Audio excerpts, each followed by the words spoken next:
Welcome to Healing and Made Free with Janet Boynes Ministries. Thank you for listening. Janet will be talking about her struggle with addiction, alcohol, drugs, eating disorders, unwanted same-sex attraction, and living a homosexual life. Janet has survived all those things by the grace of God. Janet's not a doctor, she's not a therapist, she's not a psychotherapist, she's not a licensed counselor. Janet is an ordained pastor and wants to show you God's promises, how God has set her free, and how you can be set free. What He has done for her, He will do it for you. If healing and freedom are what you want, you have come to the right place at the right time. Let's get started. Here is Janet Boynes. Now I'm really excited because I have Dr. Julie Hamilton on. Dr. Hamilton, welcome to Healing and Made Free with Janet Boynes. Thank you. It's great to be here. I'm excited about this, but let me just read your bio. You have done many things. Dr. Hamilton is a licensed marriage and family therapist in private practice. She is a former assistant professor of psychology in the graduate counseling psychology program at Palm Beach Atlantic University. Dr. Hamilton served as the president of the National Association for Research and Therapy of Homosexuality. Dr. Hamilton specializes in understanding homosexuality from a perspective of scripture, science, and childhood development. Dr. Hamilton, I like that part. She presents seminars on understanding and responding both biblically and compassionately to homosexuality and gender identity confusion. Welcome to my show. I am so excited to have you. Thank you. I'm sure you're going to fill in a lot of blanks for many people that are listening today because so many people are confused about the issue of homosexuality. Before I get into the questions, what made you get involved in working with those that struggle with homosexuality? Now, I do know that you operate in other areas, but I want to specifically talk about this. Why this issue, knowing it's so controversial? Right, exactly. It's definitely not an issue I would have just chosen, but I was finishing up a PhD probably over 20, maybe 25 years ago now. And a very close family member came and shared with me that he was gay. And at that time, I was finishing a PhD in marriage and family therapy. So it's, one of the mental health professions, but I really didn't know anything about how this happened and what this was all about in his life. And so as I began to learn more, I realized that there's so much good information available on this topic and gender identity, and most people just aren't connected with the information that's out there. And so I began to become passionate about wanting to educate on the topic. So that kind of led me. Yeah, go ahead. So yeah, that just kind of led me into just getting into this whole area that I knew nothing about and never really planned on, specializing in. But that's how it happened. That's why the Bible says our plans are not God's plans. Exactly. He'll take us on a complete different trajectory. That's right. Yes, exactly. I love that about the Lord. When dealing with the issue of homosexuality, before you actually dove into this as counselor and getting into the psychological world, did you know any family members that struggle with homosexuality? So before that, I did not. There was just this one that shared with me that many years ago, and that's what got me interested in this topic. But I did not know anybody, and I had a lot of false ideas about it. At the time back then, so this was back in 1997, and so at the time, I just figured the only two schools of thought I had ever heard were either people are born that way or it's a choice that people choose to be gay, and sadly, I just believed people chose to be gay. And so when I first heard of this and had this deep conversation with my dear family member, I was hearing the pain that he experienced and hearing his, just growing up and all of that.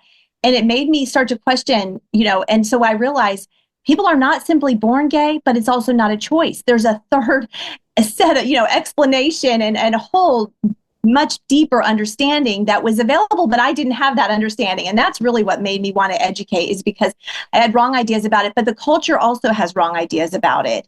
People are not simply born gay. And that also led me into getting involved with this research organization and realizing there's research to support these ideas that nobody's hearing about, that people need to hear about. And there's research that shows us that people are not simply born gay, but they're also not choosing to feel those feelings. It's much more complex than that. Yes, it is much more complex. But since you decided to go there, talk about that a little more. Those that believe that they were born gay, speak to that audience, because I'm sure there are people that follow me that are gay and some family members who believe their child was born gay. Speak to them right now. Okay, sure. Yes. So we know from research that people are not simply born gay. There was never a gay gene discovered. And what happened is there were claims that were made throughout the 90s that, different studies that were trying to show that people were born gay, and none of those studies ever proved that. But what then happened is, after the year 2000, there were twin studies that came out, and the twin studies looked at identical twins. And what those studies, on average, they showed that less than 20% of the time, if one identical twin is gay, less than 20% of the time is the other one also identifying as gay. And so, with identical twin studies, that sort of shows a lot that it's really not just a biological condition. Mm-hmm. And so that kind of put those arguments to rest within, I think among researchers. But by then, the general public was already led to believe that you're just born that way. And nobody was even really talking about it anymore. It was a myth that got mm-hmm. promoted in our culture, sadly. And, one thing that's very sad about this, that because this myth got promoted that people are simply born gay, when there's no research to show that is the case, and there's research that contradicts that myth, it's some people who have attractions to the same sex become hopeless because they think they were born that way. They're being told they were born that way, and they think they have no other options. I've talked mm-hmm. to people who were feeling, even in the teen years, feeling suicidal because they were attracted to the same sex. They were being told by the culture they're born that way. And then they feel hopeless. Well, then what am I going to do? God must hate me. Mm-hmm. I have no other options. And so it's important for people, even those, especially those who struggle with unwanted attractions, it's important for them to understand there are reasons they have these feelings. They were not simply born that way. They're not choosing to feel this way. There are things that have occurred in their lives that would lead them to have these feelings, and there's something they can do about it. I'm glad you talked about there wasn't a gay gene. And also, as myself, who lived a life of homosexuality, was raped by my mother's husband, watched my mother get abused. There are certain things that can cause one to go down that path. What are some of the things that can cause one? Many people hear it from me, but they hear it from a doctor, who works with those that struggle in this particular area, who works with families around the country. What can cause people to want to go into the life of homosexuality? We know it's traumatic. Yes. And you just described some of those things. Certainly it can be, for some people, sexual abuse can cause a great deal of confusion. And so there can be traumatic experiences, exposure to pornography, watching domestic violence take place. But there can also be even more subtle things. So there are some people who were not sexually abused, or they didn't have things that they would point to as being overly traumatic, but it can be more subtle for some. So for some kids, oftentimes the kids that do end up experiencing same-sex attractions later in their lives, or the gender confusion early on, for a lot of kids, it does start with maybe some gender insecurity or some gender confusion. For some of those kids, they have a very sensitive temperament, and so they often will take things in at a deep level. So they'll take in their experiences in a much deeper way than maybe someone else with a less sensitive temperament. And then it can be things like not having a solid bond with the same-sex parent, or not perceiving that the same-sex parent is accessible. So, it's very important for girls to bond with their mother, for boys to bond with their father, especially in those early years. 2 to 4 is actually a very crucial time for children. And then it's important for them to have same-sex peer bonding, between age 5 and puberty. So it can be any of these things: a sensitive temperament, perceptions that are maybe they're misperceiving, maybe they're feeling rejected when they're not really being rejected. So there's the personality and the temperament that causes them to be maybe overly sensitive, where they take things in at a deeper level, and then that may cause a breakdown in the relationship with the same-sex parent. They may have difficulty bonding with same-sex peers. So it can be those kinds of dynamics, and sometimes it's the perfect storm. It's just this combination of these types of things going on. I'm glad you mentioned that it's not always something like being raped or sexually abused like I was, because I just had Wayne Blakely on, Know His Love Ministry, who told me about you, and he wasn't raped. I mean, he just went through some traumatic experiences, in his heart and in his head, mother sending him this place, dad not around, which can really cause men to look for that male bonding and look for it outside at home, which you just now identified the importance of men, fathers spending time with their sons and moms spending time with their daughters, because my mom never spent time with me. She was illiterate. She didn't have an understanding of what it was like to really raise children and love them, because you can't give out something you never had. So even once I had a conversation with my mother and we talked about some of the things that I felt where I was wronged and hurt and raped and her not believing me, once we got to the core of it and she apologized, I was able to move on.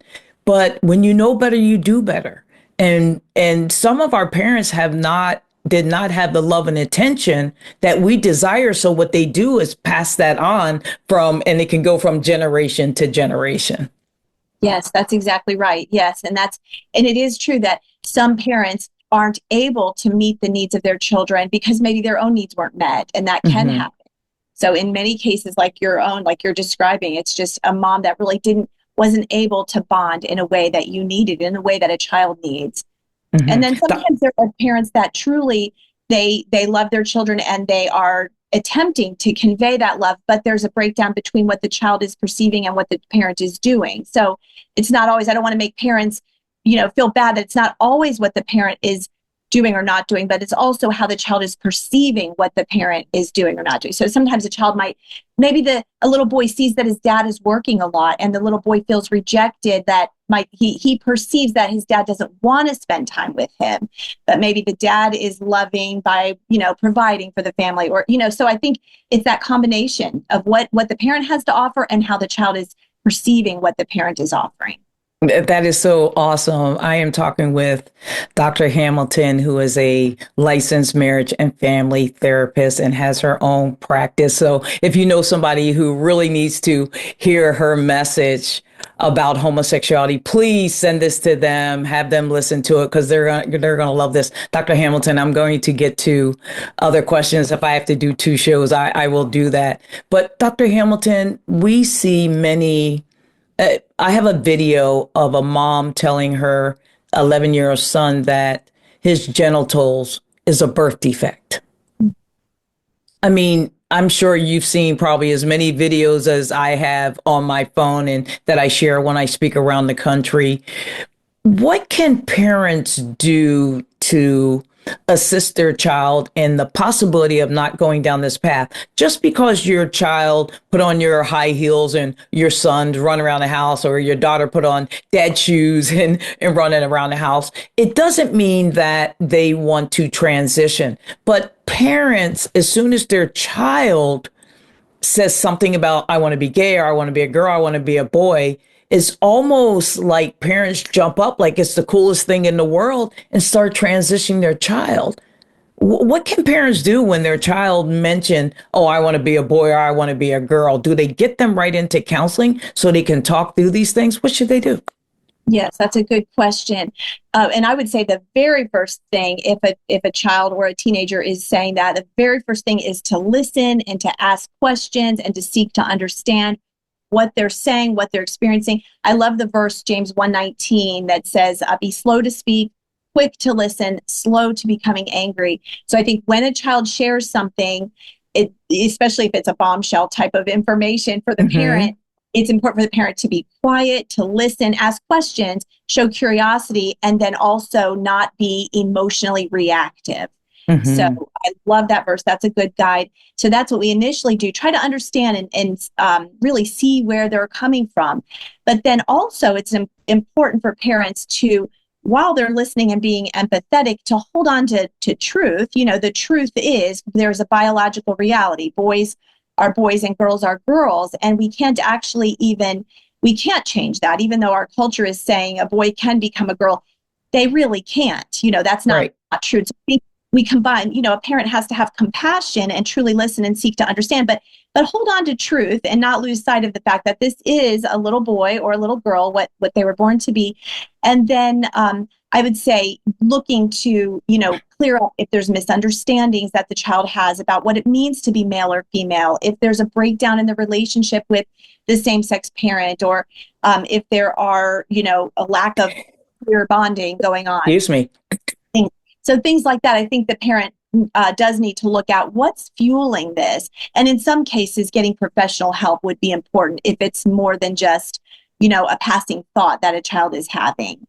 So sometimes a parent can clear up misinformation and confusion and help a child see who they really are. But if it's going deeper than that, they may want to find professional help.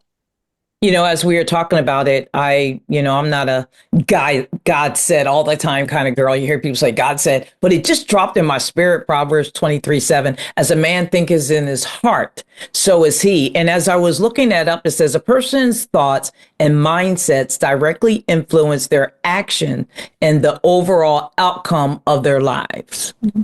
Good. Can you speak into that a little bit? Absolutely. That's very good. Yes. And that's powerful. And perceptions are powerful. So yes, early on, children they're observing everything and they're taking in information, and what they take in, they often apply to themselves. So they'll see themselves through, their experiences from a very early age. So between the ages of even 2 and 4 years old, if a child is not bonding with the father, like a boy, let's say a boy bonding with the father and beginning to develop a strong sense of masculinity, that child might begin to think, I really don't have what it takes. I'm not cut out for this. If he sees that, if he's rejected by other boys, in the elementary school years, he might think I'm inadequate as a male. He might also get perceptions about masculinity by watching the dynamics even between his mother and father. If the father treats the mother badly, he might think men are mean. I don't want to be that way. I must not be. I don't want that. He won't strive towards masculinity. And so how he thinks about himself will most definitely influence the direction he goes. If he's feeling inadequate as a male, feeling like he fits in more with girls, or feeling more aligned with the mother than the father, he may adopt more of a sense of femininity and kind of see himself more identifying and seeing himself more in that lens, I guess, of femininity. So definitely, I think that's a great verse that speaks to that, how our thoughts and perceptions of ourselves do affect the direction we go. Dr. Hamilton, you have all the degrees and a lot of things that you're saying. My good friend, David Pickup, who he said, Janet, you say everything that I say, just as much as I know. I just have the degrees and I get paid for that. It was like, why shouldn't I? I should have went to school and got a degree, because everything you're saying, because Dr. Hamilton, when I was growing up and I watched my mother become abused by my stepfather, I was raised in a family of 7 kids, 4 different fathers. What confusion, just even mentioning that. However, watching my stepfather come home drunk and abuse my mother, and then following my oldest sister to her dad's house, not knowing who my real biological father was, but go there, wind up getting molested by him.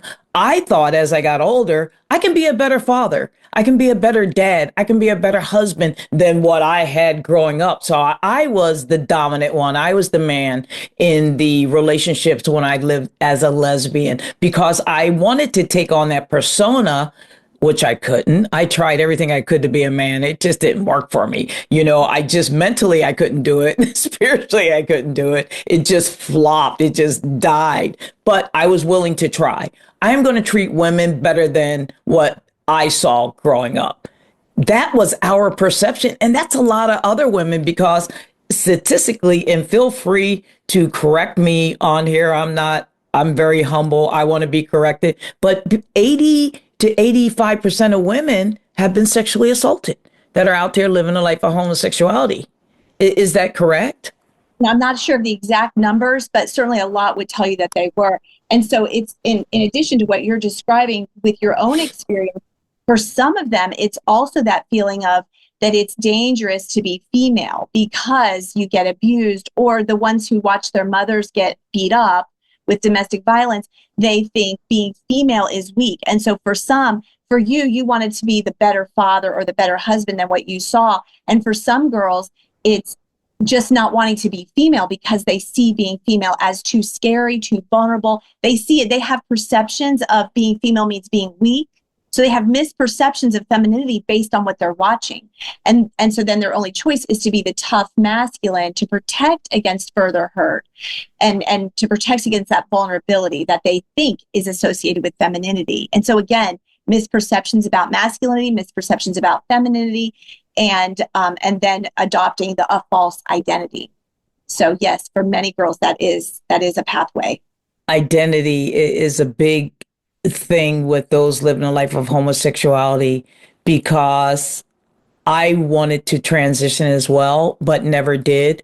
But most definitely, as I said earlier, took on the persona of a man. But also, Dr. Hamilton, I thought that men got treated better than women. Women went through so much abuse, and maybe if I became a man, I wouldn't go through some of the things that I went through. But my body, having a menstrual cycle and going through all those things still allowed me to know that I was a female. And that's why a lot of women get rid of their female organs or have their breasts removed and all these things so they think they feel like a man, but emotionally, mentally, psychologically, they're not a man.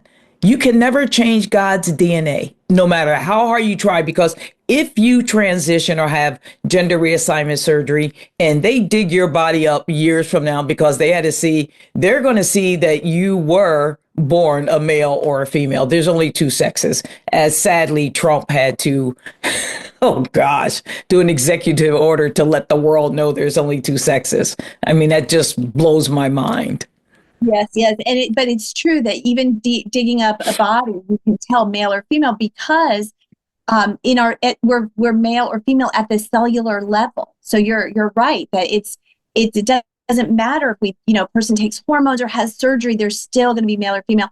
And the sad thing is, I meet with people. I've met with people who are in the process of transitioning. Let's say female trying to become a man, where they still don't ever feel manly enough. I remember one person said to me, I go to the gym and I just don't feel as manly as the other guys. Well, it's because she knows she's not a man. Mm-hmm. And that haunts that eternal pursuit of something that's really not going to be true. It's so disappointing and heartbreaking to see that. And I think it's sad that our culture is leading children to think they can become the opposite sex when they can't, because it's false hope. Mm-hmm. And really, in the end, for many of these, after they pursue all the steps, they despair. They experience despair and hopelessness because they don't achieve what they thought they were going to achieve. So yes, it's good when we can say, no, we're male or female, and let's help. I want to help children embrace who they really are. Dr. Hamilton, being a licensed marriage and family therapist, you deal with this issue. Do you have parents that come into your office, want counseling because they are thinking about going to their son or daughter's same-sex marriage? Mm-hmm. What they don't realize, I've never been married, but I do know they say something that says, if there's somebody in here that do not want, to see them get married, speak up or forever hold your peace. I don't know all the words because I've never been married. And they go to the wedding and they don't speak up. What does that say about them? Right. Yes. There are certainly some Christian leaders who would say, and I think you and I would say, that when you're at a wedding, as the guest, you're a witness to this covenant that's being made. And really, marriage is a sacred covenant between the husband and the wife and the Lord. And we all know, as Christians, we know God's design for marriage is a man and a woman. And so to go, I think sometimes parents think, well, I want to love my child, but I do think you have to really look at what does it mean being at a wedding. And as you're saying, you're a guest, that is, you're given the opportunity to, speak up if you have anything against it. But also, I think it just being the guest at the wedding, you're symbolizing your support and a witness to this covenant that's being made. So I think it's, I know that everyone has to make their decision before the Lord and really pray for wisdom, because I also know some Christians who would say that they would go, but they don't approve of it. But I think it is tricky. And I would agree with you that it's saying a lot more. There are other ways to show love without, being a witness to the wedding. You don't have to compromise your morals and values to love somebody. Right. And as you said, and parents that are listening here, and someone that should hear this message from Dr. Hamilton and myself, please send it to them, because you have friends and family that are deciding to go to a gay wedding, and it's sacred. And you're putting your stamp of approval on that wedding when you go to it.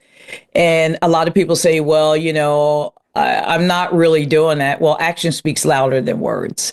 Your actions pretty much told everybody where you stand. Well, my child, I heard somebody recently say, just got back from the Netherlands, and a father, which I didn't expect, and neither did the other person, happened to ask me, I'm thinking about going to my daughter's wedding. What do you think about it? Said everything that you said, and he paused and he said, well, I gotta think about it. He said, what if I didn't go to the wedding, but I went to all the other festivities? I said, same thing. You do that, you might as well go to the wedding, because you're still putting yourself in a situation where you're saying, where the same-sex couples are, that you are supporting what they are doing. So not going to the wedding really doesn't say I don't support it. You're going to have to put your stamp of approval.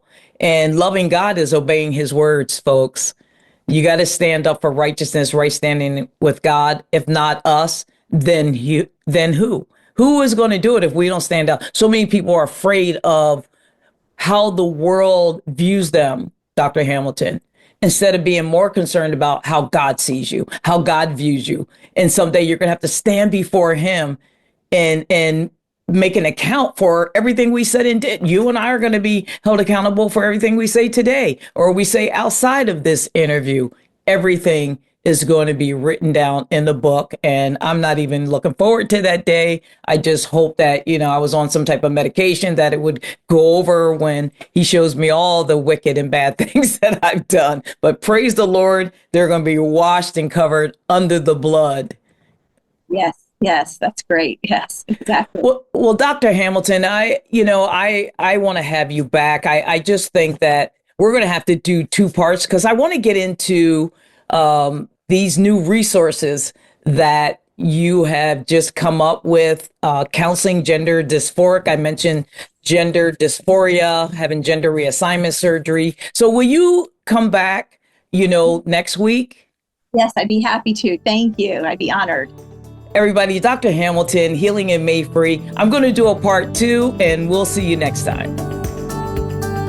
Thank you for listening to Healing and Made Free with Janet Boynes. Acts 10:34 says, God is no respecter of persons. God doesn't play favorites, which means what he has done for Janet, what he has done for guests on this show, he will do for you too. If you are struggling with anything, do not hesitate to reach out to Janet Boynes Ministries. They will do their best to help you any way they can. Go to the website, janetboynesministries.com. Janet loves you, and most importantly, God loves you. Have a blessed day.